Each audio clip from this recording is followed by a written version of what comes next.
ಬೆಳಗಾವಿ ಜಿಲ್ಲೆಯ ರಾಮದುರ್ಗ ತಾಲೂಕಿನ ಶ್ರೀ ಧನಲಕ್ಷ್ಮಿ ಸಹಕಾರಿ ಸಕ್ಕರೆ ಕಾರ್ಖಾನೆ ಖಾನಪೇಟ ಆಡಳಿತ ಮಂಡಳಿಯ ಚುನಾವಣೆ ಪ್ರಚಾರದಲ್ಲಿ ಈಗಿರುವ ಆಡಳಿತ ಮಂಡಳಿ ಕಿತ್ತೊಗೆದು ದಿವಂಗತ ಬಿಬಿ ಹಿರೇರೆಡ್ಡಿ ಅವರ ಬೆಂಬಲಿತ ಜಾತ್ಯತೀತ ಪಕ್ಷಾತೀತ ಸರ್ವ ಸಮುದಾಯಗಳ ಬೆಂಬಲಿತ ಹೊಸ ಆಡಳಿತ ಮಂಡಳಿ ಆಯ್ಕೆ ಮಾಡಲು ಷೇರುದಾರ ಮತದಾರರಿಂದ ಭಾರಿ ಬೆಂಬಲ ಪಕ್ಷಾತೀತ ಜಾತ್ಯತೀತವಾಗಿ ಎಲ್ಲ ತಾಲೂಕಿನ ಮುಖಂಡರನ್ನು ಸೇರಿಸಿಕೊಂಡು ಷೇರುದಾರರ ಒಟ್ಟಾರೆ ಅಭಿಪ್ರಾಯದ ಮೇರೆಗೆ ಸಂಸ್ಥಾಪಕ ಅಧ್ಯಕ್ಷರಾದ ದಿವಂಗತ ಬಿಬಿ ಹಿರೇರೆಡ್ಡಿ ಅವರ ಹೆಸರಿನ ಮೇಲೆ ಅವರ ಬೆಂಬಲಿತ ಪೇನಾಲ್ ಮೂಲಕ ಧನಲಕ್ಷ್ಮಿ ಸಹಕಾರಿ ಸಕ್ಕರೆ ಕಾರ್ಖಾನೆ ನಿಯಮಿತದ ಚುನಾವಣೆ ಅಂಗವಾಗಿ ಇಂದು ಕಂಕಣವಾಡಿ, ಸುನ್ನಾಳ್, ಹಾಲೊಳ್ಳಿಕೆ, ಜೂನಿಪೇಟ್, ಖಾನಾಪೇಟ್, ಗೋಣನೂರು ಗ್ರಾಮಗಳಲ್ಲಿ ಭರ್ಜರಿ ಸಭೆ ನಡೆಯಿತು.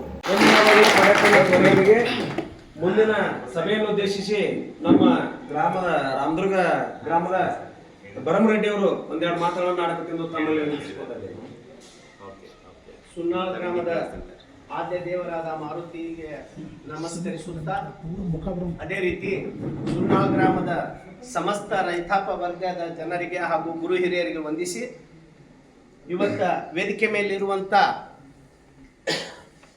ಧನಲಕ್ಷ್ಮಿ ಸಕ್ಕರೆ ಕಾರ್ಖಾನೆಯ ನೂತನವಾಗಿ ನಿರ್ದೇಶಕ ಮಂಡಳಿಗೆ ಅಭ್ಯರ್ಥಿಯಾಗಿರುವಂಥ ತಮ್ಮೆಲ್ಲರಿಗೂ ವಂದಿಸಿ, ಈಗಾಗಲೇ ತಮಗೆಲ್ಲ ಗೊತ್ತಿದ್ದ ವಿಷಯನ ಅದ.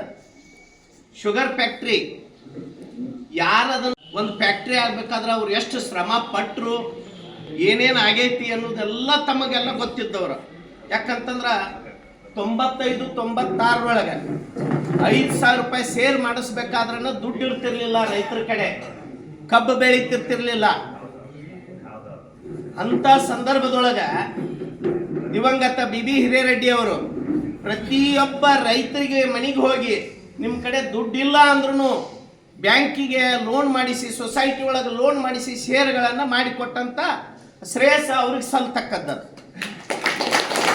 ಅದೇ ರೀತಿ ಸಾಕಷ್ಟು ಪ್ರಭಾವಿಗಳ ರಾಮದುರ್ಗನ ಆಳಿ ಹೋದ್ರು. ಆದ್ರೆ ಅವ್ರು ಯಾರು ರಾಮದುರ್ಗದ ಅಭಿವೃದ್ಧಿ ಬಗ್ಗೆ ಅಥವಾ ಇಷ್ಟು ಪ್ರಮಾಣದ ನೌಕರರ ದುಡಿಯುವಂತ ಒಂದು ಕಾರ್ಖಾನೆ ಬಗ್ಗೆ ಯಾರು ಕನಸನ್ನು ಇನ್ನೂವರೆಗೆ ಕಾಣಲಿಲ್ಲ. ಇವತ್ತಿನವರೆಗೂ ಏನ ಬಿಬಿ ಹಿರೇರೆಡ್ಡಿ ಅವರು ಶುಗರ್ ಫ್ಯಾಕ್ಟ್ರಿ ಮಾಡಿದ್ರು, ಆ ನಿಟ್ಟಿನೊಳಗೆ ಇನ್ನೊಂದು ಯಾವುದಾದ್ರೂ ಫ್ಯಾಕ್ಟ್ರಿ ತರಬೇಕು ಅನ್ನುವಂಥ ನಿಟ್ಟಿನೊಳಗೆ ನಮ್ಮನ್ನು ಆಳಿದಂಥ ನಾಯಕರು ಇವತ್ತಿನವರೆಗೂ ಯಾರು ಅದ್ರ ಬಗ್ಗೆ ಚಕಾರ ಶಬ್ದ ಎತ್ತಲಿಲ್ಲ. ಇರ್ಲಿ, ಇದೊಂದು ಫ್ಯಾಕ್ಟ್ರಿ ಏನದಲ್ಲ, ಇದನ್ನಾರು ಉಳಿಸ್ಕೊಂಡು ಹೋಗ್ಬೇಕಲ್ಲ ನಾವು. ಇದ್ರ ಜವಾಬ್ದಾರಿ ಯಾರು? ಷೇರ್ದಾರ್, ಸದಸ್ಯರದು, ರೈತರದು, ಅನಂತರ ಕಾರ್ಮಿಕರದು. ಇದೆಲ್ಲ ಜವಾಬ್ದಾರಿ ಅವ್ರ ಮೇಲೆ ಇದ್ದಾಗ ಒಂದೇ ಒಂದು ಕುಟುಂಬಕ್ಕೆ ಸೀಮಿತ ಆಗಿರುವಂಥದ್ದನ್ನು ನೋಡ್ಕೊಂತ ನಾವು ಕೂಡ್ತೀವಿ ಅಂತಂದ್ರೆ ನಾವು ಮಾಡುವಂಥ ಪ್ರಮಾದ, ಆ ನಾವು ಮಾಡುವಂಥ ಪ್ರಮಾದದಿಂದ ಅವರು ಮೆರಿತಾ ಇದ್ದಾರೆ.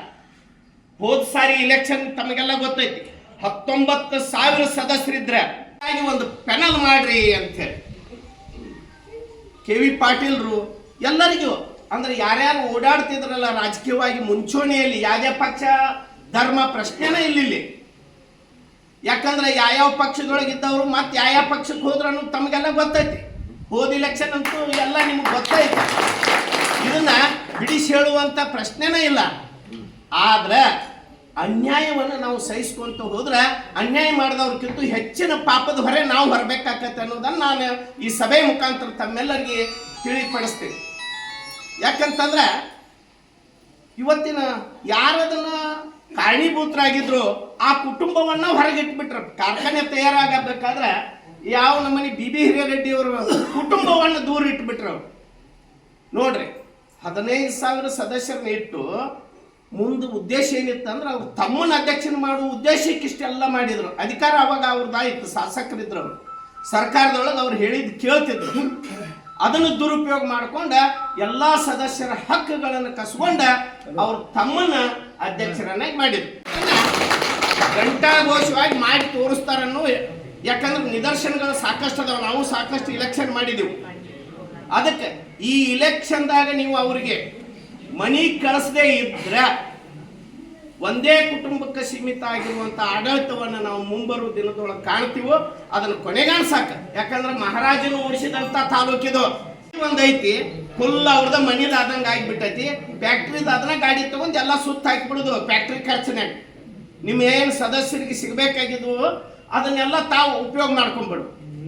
ಈ ರೀತಿ ಮಾಡ್ತಾ ಮಾಡ್ತಾ ಮಾಡ್ತಾ ಇಲ್ಲಿ ಯಾರು ರಾಮದುರ್ಗದಾಗ ರಾಜಕೀಯ ಲೀಡ್ರ್ ಇಲ್ಲ, ನಾವ ಚಂದ್ರಾಮಗಳು ನಾವು ಹೇಳ್ದಂಗೆ ನಡೀತೈತಿ ಅನ್ನೋದು ಏನಿತ್ತಲ್ಲ ಇಲ್ಲಿ ರಾಮದುರ್ಗ. ನೀವು ಏನೋ ಒಂದು ಯಾವುದೇ ಇರಲಿ ವೈಯಕ್ತಿಕ ದ್ವೇಷಗಳಿದ್ರ ತೊಡೆದು ಹಾಕ್ರಿ, ಅಥವಾ ತಾವು ಸದಸ್ಯರು ಇಲ್ಲದೇ ಇದ್ರೆ ತಮ್ಮ ಸಂಬಂಧಿಕರಿರುವಂಥ ಷೇರುದಾರರಿಗೆ ಮನವರಿಕೆ ಮಾಡಿಕೊಡ್ರಿ.